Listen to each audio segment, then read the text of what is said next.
Kristaps Porzingis has had a great career so far, but what if we put his career in reverse? He'll be starting his career in Golden State, followed by stops in Atlanta, Boston, Washington, and Dallas before finishing his career in New York. Starting with the Warriors, Kristaps is having a great start to his rookie season, but he's gonna get sent to the Hawks at the trade deadline. That's crazy because the Warriors are 45-7, meanwhile the Hawks only have 23 wins. But Porzingis is gonna finish the season averaging 16 points and 7 rebounds a game, leading the Hawks to the 8th seed. But it's not looking great for them because in the first round they have to play the best team of all time, and it's no surprise that they're gonna get swept. If only he would have stayed on the Warriors, he would have won a championship. But in just his second season, Porzingis is already joining his third team in the Celtics. Him and Isaiah Thomas are gonna lead the Celtics to the 2nd seed, and in season 2 Porzingis' averages pretty much stayed the same. In the first round the Celtics have to face Giannis, but in game 4 the Celtics are down 2-1 in the series. A win for them would be huge here. Kristaps Porzingis gets the steal. Jay Crowder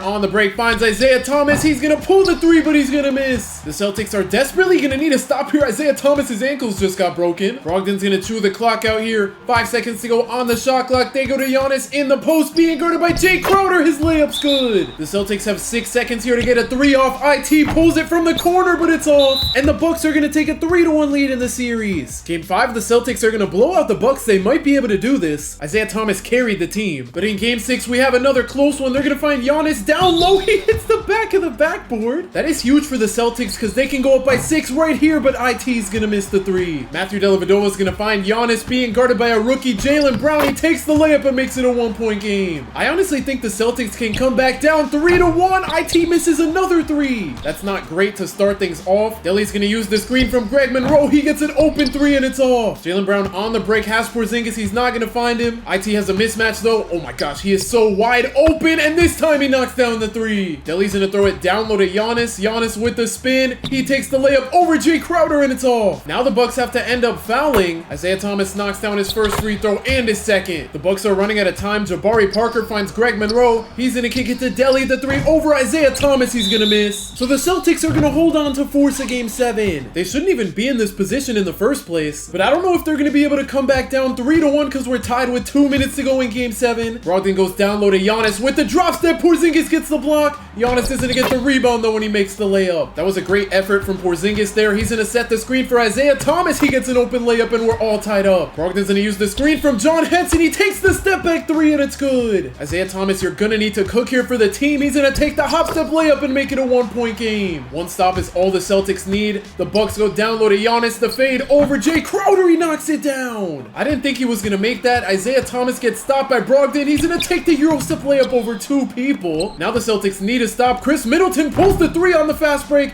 Greg Monroe gets the offensive rebound. Brogdon's gonna pull the 3 over Isaiah Thomas and he makes it again. 2K really has Isaiah Thomas as a cone on defense just because of his height. He's gonna take the layup. He makes it this time. But the Celtics need to lock in. They're gonna run the trap defense. John Henson gets left open and we have a 6-point game. Porzingis shouldn't have been the person to double there. They're gonna inbound it to Isaiah Thomas. The behind the back. The layup over Brogdon. He's gonna miss. So even though the Celtics were the 2nd seed, they're gonna lose to the Bucks in the first round. But in Porzingis' 3rd season, he's gonna run it back with the Celtics, who have Kyrie, Irving, Gordon Hayward, and Jayson Tatum now. The Celtics are the 2nd seed for the 2nd season in a row, and with Porzingis being the 2nd or 3rd option every season, his numbers are gonna stay the same again. In the first round, the Celtics have to play Blake Griffin. Finally, Porzingis wins his first playoff series, but in the 2nd round, they have to face LeBron and the Cavs. But in game 1, we already have a close one. The Cavs are down by 1, but Kevin Love dunks it to make them go up by 1. On the other end, let's see what Kyrie can do. It looks like he's gonna ISO on George Hill, and he absolutely cooks him for the lead. The Cavs are gonna go back to LeBron though, so no lead is safe. He passes out of the 3. Kevin Love's wide open, but he bricks it. Gordon Hayward's gonna go to Morris to Kyrie on the drive. He takes the Euro over JR, and it's good. The Cavs really need to lock in here if they want to win game 1. Tristan Thompson gets an easy layup, but the Celtics are still up. Let's see if they can extend their lead here. Jaylen Brown gets left wide open for 3, but it's off. That's not ideal with under a minute to go. LeBron finds Kevin Love, and he gives the Cavs the lead. lead. The Celtics still have plenty of time here. They're going to inbound it to Kyrie. He finds Gordon Hayward. The layup over LeBron's good. George Hill's going to kick it out to J.R. Smith. I'm surprised he actually pulled that. Tristan Thompson. Oh my gosh, he's cooking. The Celtics really should have come down with that rebound there. Let's see if Kyrie can make up for it. He's getting clamped up by George Hill. He's going to go to Tatum. Back to Kyrie. 10 seconds on the shot clock. Kyrie's going to drive. He's going to take the jumper over two people. And he's going to foul out. At least it's LeBron at the free throw line. I don't know how that first one went in. And his second one also bounces in. 93% of people who watch me aren't subscribed. So make sure to subscribe to help me hit my goal of 35,000 subscribers. The Celtics have 10 seconds to tie the game up right here. They're going to inbound it to Gordon Hayward. He gets LeBron jumping. He kicks it to Rozier. To Jaylen Brown. He's going to miss the three. And the Cavs are going to take game one. The Cavs ended up going 3-0. We have a 3-2 series now. Let's see if the Celtics can force a game 7, and they can't. But Porzingis' time with the Celtics is over, as he's going to be joining the Wizards. A big three of Porzingis, John Wall, and Bradley Beal is kind of crazy, but they're going to lead the Wizards to the 5th seed. Porzingis is going to make his first All-NBA team, averaging 25 points and 9 rebounds a game. And in the first round, they're going crazy against the Bucks. They're going to sweep them. Round 2, they have to face the 1 seed Raptors with Kawhi, though. And with the series being tied at 2, we have a close one in game 5. Porzingis finds John Wall, but his three's off. Kyle Lowry's going to find Kawhi in the post, being guarded by Porzingis. I don't know what he's cooking here. He's just going to waste the shot clock. He has to force up the layup, and he's not even going to get it off. That whole team got locked up that whole possession. John Wall's going to use the screen from Dwight Howard, and he dunks on Lowry. This has been a great start for the Wizards in game 5. Lowry's going to go down low to Kawhi. This time he's not being guarded by Porzingis, and he makes the fade. Under the 1 minute mark, John Wall's going to ISO on Kyle Lowry with the crossover. He finds Porzingis, the deep three. He's going to miss it, and Gasol grabs the board. Kawhi's going to decide to slow things down. He uses the screen from Marc Gasol, and Porzingis blocks him on the layup. The Raptors still have 7 seconds to get a shot off here. They're going to go to Lowry for the contested layup, and he ties the game. John Wall's going to use the screen from Dwight Howard. They still have a full shot clock. He gets an easy dunk. I kind of wish he threw the clock out. The Raptors have a whole 15 seconds. Kawhi with 6 seconds to go on the ISO, the spin. I don't know what he's trying to cook up. He's getting clamped up here. He's going to take the floater, and the Wizards take game 5. That is a huge win. John Wall led the way with 33. But in game 6, we have another close one. The Wizards are just 2 minutes away from making the conference finals. I thought Porzingis was going to grab that rebound there. Lowry's going to go down low to Kawhi. The Wizards send the double. Jeremy Lin doesn't find OG in the corner. He's going to go to Lowry with 6 seconds on the shot clock. He finds Kawhi in the corner. He's going to miss. That was a big possession there from the Wizards. They have a mismatch in the paint. John Wall kicks it to Bradley Beal, wide open, and his three's good. Dwight Howard really made work of that mismatch there. Lowry's going to go down low to Kawhi. I don't know why he's trying to cook in the paint on Porzingis. That was a very questionable shot. The Raptors are going to send the trap defense now, and they're going to end up fouling Dwight Howard. His first free throw's good, and to put the Wizards up by 8, his second one's good as well. So with that big of a lead, the Raptors are going to win game 6 to move on to the conference finals. In the conference finals, they have to play the Pacers led by Oladipo and Sabonis, and this one is not close at all. The Wizards aren't going to sweep. They're not going to gentlemen sweep. Game 6 goes to them, and they're going to make the finals. But now they have to face the Warriors with Curry and KD. And we're not going to talk about this series. The Warriors are going to sweep the Wizards in embarrassing fashion. But in his second season with the Wizards, he's averaging 20 points a game at the trade deadline, all to get traded from the 6th-seeded Wizards all the way to the 14th-seeded Mavericks. Porzingis is going to jump up to 22 points a game on the season, but the Mavericks aren't going to get any better, finishing as the 14th seed. But in Porzingis' first full season on the Mavericks, they can't even make the play-in. Him and Luka's averages are pretty good, but they're going to finish 1 game back from the play-in. But the next season, Luka's going to win the MVP, and the Mavericks go from not even making the play-in to being the 2nd seed. Porzingis isn't going to make the All-NBA team, but he averages 23 points and 10 rebounds a game. In the first round, the Mavericks have to play this pretty good Grizzlies team. They're going to gentleman sweep them, and in the second round, they get to face a 6th-seeded Pelicans team. They don't look that great. I don't know how they just took game 1. Let's hope the Mavericks lock in here. The Pelicans are going to take a 2-0 and a 3-0 lead. The Mavericks are going to win game 4. Game 5, they're going to lose, and they're eliminated. But after that disappointing season, the Mavericks would deconstruct their team at the deadline, trading Porzingis to the Knicks. That's a shame, because a big 3 of Luka, Kyrie, and Porzingis would have been nice. At the deadline, he's averaging 22 points a game, and at the end of the season, he's going to drop to 20 points a game, but that doesn't matter because the Knicks are the 2nd seed. In the first round, they have to face a big 3 of Embiid, Harden, and Maxey. The Knicks are going to make it out in 6, but in round 2, they have to face Trae Young. The Knicks are the home team in game 1 and 2. I'm kind of scared for what Trae's about to do in the Garden. The Knicks are going to go up 3-0 though. They're not going to sweep, but can they? Gentlemen sweep, they can. But now in the conference finals, they have to get past pass Giannis. I don't know how the Knicks are doing this. They're up 3-0. They're up 3-1. No way the Bucks force a game 7. The Knicks are on to the finals. But in the finals, they have to face Cat and the Wolves. But in game 1, we have a close one. The Knicks are going to find Brunson in the post. He takes the hook over Conley and it's off. He has no business being in the post. Cat's going to find Naz Reid in the paint. He's going to kick it to Anthony Edwards trying to drive on Deuce McBride. He's going to throw down the dunk on him. Brunson on the ISO trying to make it past Mike Conley. He's going to take the floater and it's good. He is lucky that went in. That could have easily missed. Anthony Edwards attacks Deuce again and makes it a 1-point game. About 1 minute to go. Brunson's going to ISO on Mike Conley. He's going to take the contested layup and he's going to miss. Cat on the break trying to get past Josh Hart. He's going to get stopped, but he finds Naz Reid. He has enough space and he knocks down the 3. Less than a minute to go. Porzingis sets the screen for Brunson and he misses the 3 over Conley. The Timberwolves can extend their lead here. I don't know what kind of switch that was from the Knicks. The Timberwolves are going to go up 4. The Knicks have to score here and they need to do it quick. Brunson gets into the paint. He gets Cat jumping and his layup's good. But now they have to foul, so we have Anthony Edwards at the line. He's going to knock down his first free throw and to put the Timberwolves up 4. His second one's good. The Knicks have 23 seconds to get a shot off here. They're going to need a quick one though because they're down by 4. Quickly's going to miss the 3. So the Timberwolves are going to win game 1 of the NBA Finals. After all that, the Timberwolves continue to dominate, beating the Knicks in 5 and moving Porzingis' finals record to 0-2. But in Porzingis' first full season with the Knicks, he's going to average 18-8, and him, Brunson, and Randall lead the Knicks to the first seed. In round 1, they have to face the Raptors. The Knicks are somehow having trouble. Game 5, the Raptors are going to win. The Knicks force a game 7, and in the fourth quarter, they're going to hold on to make it out of the first round. In the second round, they have to face Hallie and the Pacers, and with the series being tied at 2, the Knicks are going to have an amazing second half to take a 3-2 lead. But in game 6, we have a close one. If the Knicks lose, they'll allow the Pacers to force a game 7. Porzingis is going to kick it to Brunson. The 3 over Hallie's in and out. The Pacers can tie things up with a 3 here, but Nembhard gets an open layup to make it a 1-point game. 1 minute to go. Brunson's going to run the ISO on Hallie. He spins his way into the paint and he's fouled on the layup. He's going to knock down both free throws to make it a 3-point game, but we're back to a 1-point game. I just feel like Brunson's going to miss a shot and the Pacers are going to score. I'm kind of scared. Brunson is not cooking, but he finds OG open and he's 3s off. Hallie on the break with the unnecessary spin. He finds Nembhard wide open in the corner and he gives the Pacers the lead. All the Knicks have to do is score on this possession here. Brunson's going to take the floater over Hallie to tie the game, but with just 18 seconds to go, it looks like Hallie's going to chew the clock out. Hallie owns the Knicks, so I'm kind of scared for this. 6 seconds to go. He takes the step back 3, but he's going to miss. The Knicks have no timeouts. Randall, the full court shot is almost good. We're going to overtime. But in overtime, the Pacers are up by 2. Hallie can give them a 4-point lead, and he does. On the other end, DiVincenzo's coming off the screen. He gets a wide open 3, and he knocks it down. That is a huge shot to make it a 1-point game. Brunson is clamping up Hallie. Hallie still makes his way into the paint and gets an open layup. It looked like Brunson was cooking on defense at first, but maybe not. They're going to find Randall back to Brunson on the drive. He's going to take the contested layup. What is that? I don't know why he forced up that shot out of nowhere. Hallie's gonna take the floater over Brunson and he puts the Pacers up 5. It's looking more and more like the Pacers are gonna force a game 7. Brunson finds Porzingis the deep mid-range. It's in and out. Less than 40 seconds to go. The Knicks are gonna send the trap defense. They send 3 people at Hallie, but Siakam gets left wide open. He's gonna miss the 3. OG, please do something here. He's gonna find Porzingis. The layup over Hallie makes it a 3-point game, but now they have to foul, so we have Hallie at the line. His first free throw's gonna miss. That is big. Let's see if he can miss 2 in a row here. His second one's good. 24 seconds here for the Knicks to make some noise. They're going to inbound it to Randall. He finds DiVincenzo open and his 3's good. I don't know how he had that much space there. This time it's Siakam at the line. He misses his first. If he can miss his second, that would be huge, but he makes it. The Knicks have no timeouts, but they have 20 seconds on the clock. They're only down 2, so they don't necessarily need a 3 here. Brunson's going to chew the clock out. He finds Porzingis for the dunk, and we're all tied up. I thought Porzingis was going to set a screen. I didn't expect the lob. With 4 seconds to go in overtime, Hallie kicks it to Nembhard in the corner, and he's going to miss. We're going to double OT. But in double overtime, it's still close. Hallie drives right by Brunson. That was a good foul. Let's hope he can miss one of his free throws again. He's going to make the first one, and to put the Pacers up 5, his second one's good. That's not ideal with a minute to go. Brunson's going to find Porzingis on the roll. He's fouled. Just like Hallie, he needs to knock down both free throws here. He's going to sink the first one, and to make it a 3-point game, his second one's good. A stop and a score is all the Knicks need here. Nembhard gets left wide open in the corner, but he's going to miss. Randall on the break with 50 seconds to go. He's going to go at Hallie. They're going gonna find Brunson. He has a mismatch with Miles Turner on him. He's gonna take the layup, and it's good. That was a great possession all around from the Knicks. Hallie gets a wide open three, but it's off. That's a big miss. Now the Knicks need to score here. Jalen Brunson, the spin. He's gonna force up the shot. What is that? They had so much time to get a good shot off, but now Hallie's gonna make his first free throw, and his second one puts the Pacers up 3. I don't know what Brunson was cooking there. Let's see if he can make up for it right here. OG finds Brunson in the mid-range area. He's getting clamped up. He kicks it to OG. He's left with a lot of space, and he ties the game. We legitimately might go into triple overtime here. The Pacers have 11 seconds on the clock. Hallie's gonna chew the clock out. Miles Turner comes to set the screen. 3 seconds to go. Hallie pulls the deep 3, and it's good. Game 7 or triple overtime. Which one is it gonna be? Josh Hart finds Brunson on the inbound, but he doesn't get a shot off. We're going to game 7. But in game 7, the Knicks are gonna lock in to move on to the conference finals. They have to play the Celtics team that won the championship in real life, except Porzingis is on the Knicks now. And without Porzingis, the Celtics are way worse. They're gonna win game 3. The Knicks go up 3-1, and they're back in the finals. And what do you know? We have a rematch against the Timberwolves. And with the series being tied at 2, the Knicks have an amazing second and third quarter to go up 3-2. But of course, the Timberwolves are gonna lock in and force a game 7. But in game 7 of the NBA Finals, the Knicks are gonna fold once again, moving Porzingis' finals record to 0-3. But in the offseason, the Knicks would make some changes, adding Karl Anthony Towns to the roster. And they're gonna finish as the best team in the league, winning 69 games. They're gonna win the NBA Cup. That's a good sign. Let's see how Porzingis did. He averaged 20 this season. And with the record this good, the Knicks are gonna gentlemen sweep their way to the conference finals, where they have to play the Hawks. I don't like the way this series has started. The Hawks are gonna win the first 2 games. The Knicks tie it back up. But in game 5, no home team has won yet, as the Hawks go up 3-2. Brunson dropped 37 on the Hawks, but Trae Young dropped 49. He might actually own the Knicks. In game 6, they force a game 7, and that's thanks to 41 from Brunson and 32 from Porzingis. And in game 7, this one is an insane blowout. The Knicks are going back to the finals. In their 3rd straight finals appearance, they're playing the Mavericks, not the Timberwolves this time. Let's see if they can beat a Mavericks team with a healthy Kyrie and AD. In game 5, we have a 2-2 series. All the Knicks need to do is hold this lead for 2 minutes. Brunson on the ISO, being guarded by Dante Exum. He's gonna size him up. I don't know why he's not driving though. He's gonna attack him. He passes out. Josh Hart almost fumbles the ball. 6 seconds on the shot clock. Clay is clamping up Josh Hart. He finds Mitchell Robinson to Cat. The 3 over Gafford's off. And Mitchell Robinson gets the rebound and the and one putback dunk. So much just happened. That was insane. And Mitchell Robinson's free throw's good. Mavs down 6. Anthony Davis is basically running their point guard position right now.